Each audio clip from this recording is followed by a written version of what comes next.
The first question is, what does Islam say about the relationship between faith and reason? Very good question. And I think I gave you a partial answer. You are given a text which is a part of my book. That also will help you to understand this. Also, the second volume of Catholic Shia Dialogue is all about faith and reason. And that also gives you, because we have few papers from Shia side and few from Catholic side about faith and reason. But my paper on faith and reason is also online. So if you put faith and reason Shomali, you can find it. If you have any problem, please let me know and I will send you the paper. Basically, the idea is that faith has a role in religion that is not replaced with anything. Nothing can replace reason. And reason, if used properly, if it is sound, rational judgment, would be confirmed by revelation. And revelation, if understood correctly, also would confirm what reason says. We have this rule of al-mulazama, correlation. كلما حكم به العقل حكم به الشرع وكلما حكم به الشرع حكم به العقل. Whatever judgment is made by reason, the same is made by religion, and vice versa. So, if there is a conflict between reason and faith or revelation, we have to investigate. Either we didn't understand revelation and reveal the text properly, or we didn't understand the requirement of reason properly, or both. Maybe we have made mistakes on both sides.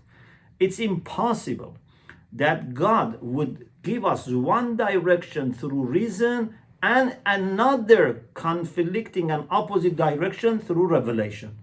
How can God want our salvation and give us two different directions? If I invite you to my home and I give you a direction through email and another direction over phone, can I give you two different addresses? No, must be the same. So God speaks to us through our intellect, God speaks to us through revelation, and they must match each other. And also, reason, as I said, is very important in assessing claims about faith. So you should be sure that your faith is something that can stand for rational assessment.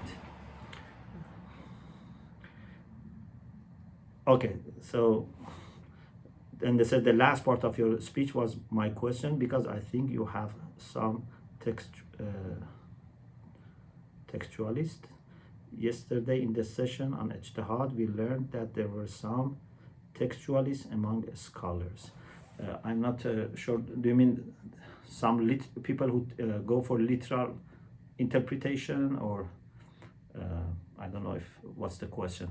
Basically, for us, the text is very important, but we have a methodology for understanding the text, and we are not hesitant to subject any text into rational, critical understanding.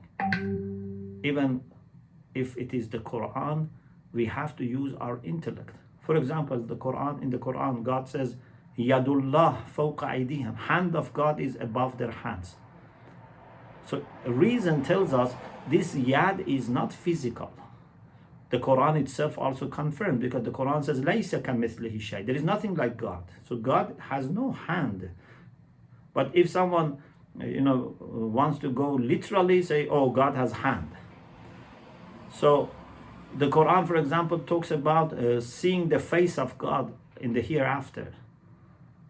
وجوه يومئذ ناظرة إلى ربها ناظرة. We say this cannot be physical sight, physical vision of God. We use our intellect here, and our hadith also confirm. But there were some Muslims who said God is visible even by physical eyes. The Ash'arites believe in the visibility of God in the hereafter. They said God can be seen, but not in this world, although it is possible, but doesn't happen. But in the hereafter, we can see God. So we use reason even for understanding the Quran, and we must. The Quran invites us to use reason, and there are verses of the Quran that blames the people who don't use the reason. لا يتفكرون لا يعقلون لا يشعرون. So we have to think, we have to reflect, and for us this is not something that is in conflict with our faith.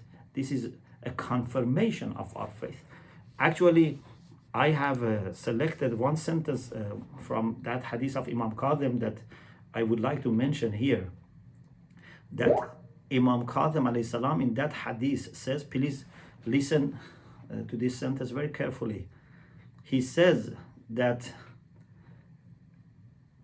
ما بعث الله أنبياءه ورسله إلى عباده إلا ليعقلوا عن الله. God has not sent his prophets and messengers except to help people think rationally about God, have a rational understanding of God. يعقلوا عن الله.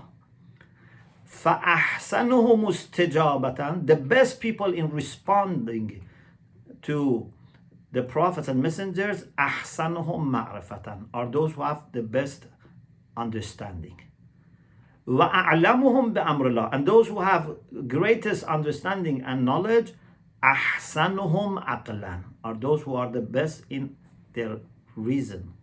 وأكملهم عقلا, and the most perfect in reasoning, أرفعهم درجة في الدنيا والآخرة, are the highest in rank in this world and the hereafter.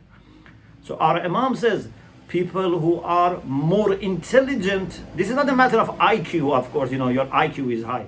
It means that being intelligent and rational in your decision making, in your actions, in your evaluation, how you accept things, how you reject things, how you prioritize things, all should be run according to reason. And therefore such people are highest in rank in this world and the hereafter. I don't think you can say anything to a religious person more than this, that the highest people in rank in this world and the hereafter are the people who are better in intellect.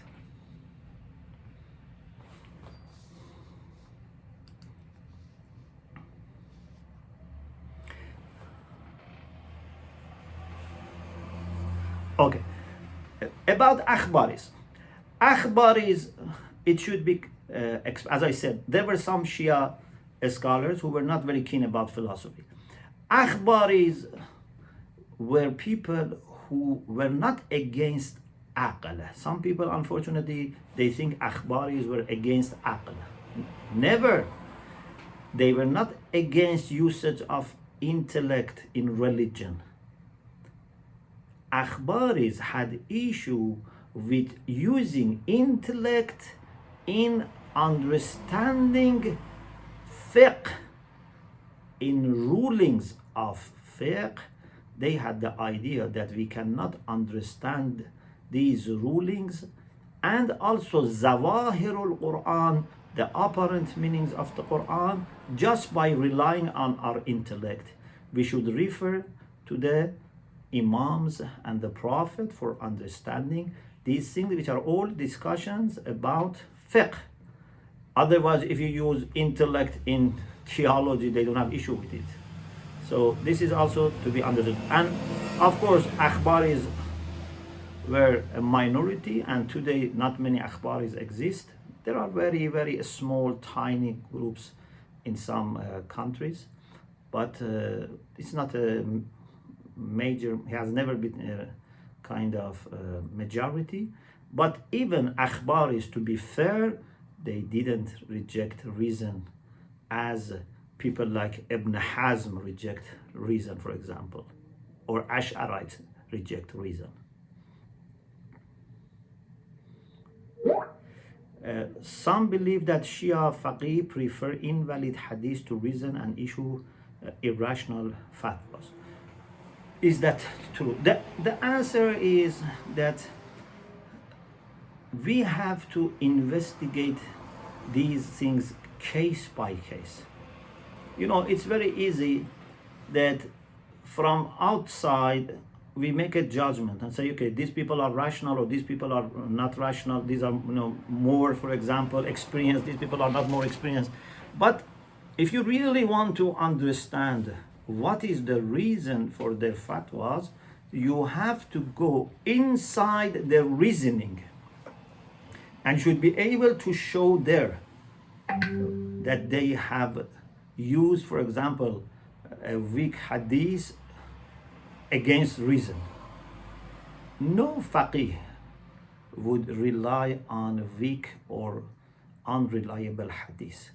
Yes, maybe in assessment, one faqih believes that this hadith is reliable, another faqih may think this hadith is not reliable. Sometimes they differ because we have rules in Dirayatul Hadith and Ilm al-Rajal that people differ. Actually, a mujtahid, a faqih, has to have his own original independent understanding about reliability of the narrators of hadith. But there is no faqih that would accept a weak hadith, and whether it is against aql or even it's not against aql, we never accept a weak hadith. And this is why, as I said in my book, I have a discussion about Shia methodology of hadith. According to the Shia methodology, we have to investigate all the hadiths one by one. Even if they are in our major collections of hadith, we have to investigate. We don't have this concept of sihah. Non-Shia Muslims, they have 6 sihah. They mean by sahih, all authentic. We don't have such a thing. For us, every collection of hadith has to be investigated. Of course, maybe a jurist make mistakes, maybe jurists disagree with each other, but the methodology is very much emphasizing on verifying hadith one by one. It's impossible to go for a hadith which is not reliable. But from outside, maybe it look like this, but when you go inside, it's different. You are welcome. It seems there is no more question.